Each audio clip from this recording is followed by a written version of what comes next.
Hi there, I'm Jeremiah with October Mountain Products. Here today I'm going to go ahead and review some care tips for your bow, both before the shot as well as after the shot, as far as storage goes and setup for the bow is concerned. So why don't we go ahead and jump right in. So some of the first things that you're going to want to do before you take any shot with any bow that you get, whether it's brand new out of the box or coming out of storage out of your house. We're going to want to check for general integrity issues with the bow. So some of the things that we're going to be looking for are any noticeable defects on the limbs at all. Is there any delamination happening? Are there any burrs around the limb tips out here? Those are some things that we're going to want to look at because it's going to cause issues with you as you are out in the field enjoying your bow. Next thing you're going to want to look at is going to be related to the string. So right here I have a string that we're going to want to look at. You can see it's a general Flemish string. You're going to want to look up and down and make sure there's no cuts, no frays in the string at all that's going to affect performance but also safety for the bow. And you just kind of want to run your fingers up and down. You want to look at this a little bit. One thing I will note is with a Flemish twist string, the construction of the string is that it actually folds back in on itself. So this fraying right here is not actually a defect, it's actually intended to be that way. One thing I will say I noticed on this string, and right here is to give you an example, this string's actually fraying a bit. So I don't know if you can see that right there in the camera, but there's some frays. Some people that I've heard would actually say, hey, let's just throw some wax on there and let's go ahead and fix that. And you don't want to do that. This is a bad string that I would actually discard, and you're going to want to get a new string for that. Next, we'll go ahead and step to stringing the bow. When you go ahead and string the bow, you're going to want to use a stringer. Any other method of stringing a bow will cause potential issues as far as warping of the limbs, not to mention it's dangerous.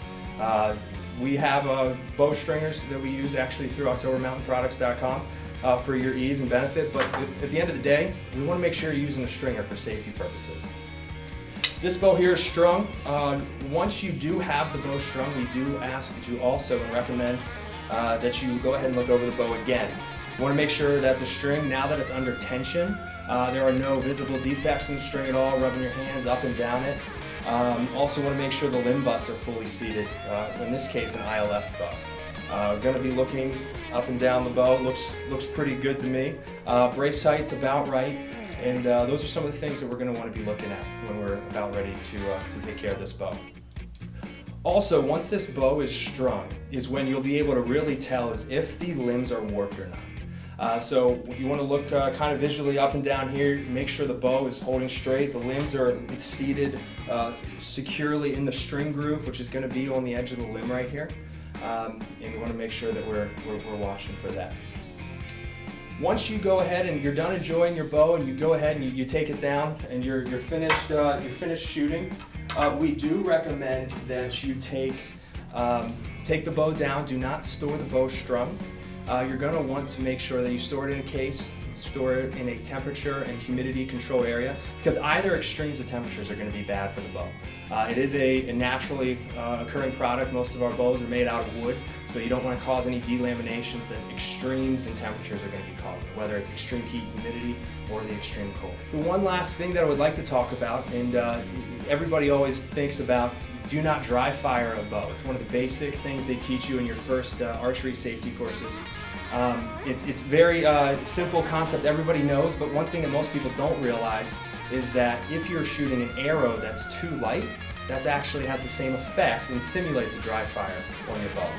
So I want to walk through real quick another bow safety tip, making sure that we are doing or putting the proper bow weight, or arrow weight, for your bow. So what I'll do, there's a couple of different ways to figure it out, but we'll start out here because I do have one of our AccuArrow scales. We'll go ahead here. I have an arrow that we'll go ahead and weigh real quick. And while we're going ahead and doing this, our scale works that you just have to go ahead and you turn it on. You just got to press tear. We have a retainer on here that you'll be able to put on. I have an arrow here that we're going to go ahead and use. We'll go ahead, we'll weigh it. So right around 438.8, that's going to be in grains. So now the next thing we have to do, this arrow that we have right here weighs 438.8 grains. What we then go ahead and do is we're going to take, let's say you have a bow. In this case here, I'm going to be shooting this bow. And this is a 45-pound bow. Actually, it's one of our Carbon Z bows through October Mountain Products. You take the 45-pound weight and you're going to divide that into the weight of your arrow. So in this case here, we're going to take the 438.8, we're going to divide that by the 45-pound bow. And in this case, it is the result that I get is 9.75. What that number means right there, that is kind of the ratio of grains per pound that we're looking at. You do not want that ratio to be below 5. As soon as it gets below 5, the arrow you are shooting is too light, and we need to look at upgrading and getting a different arrow.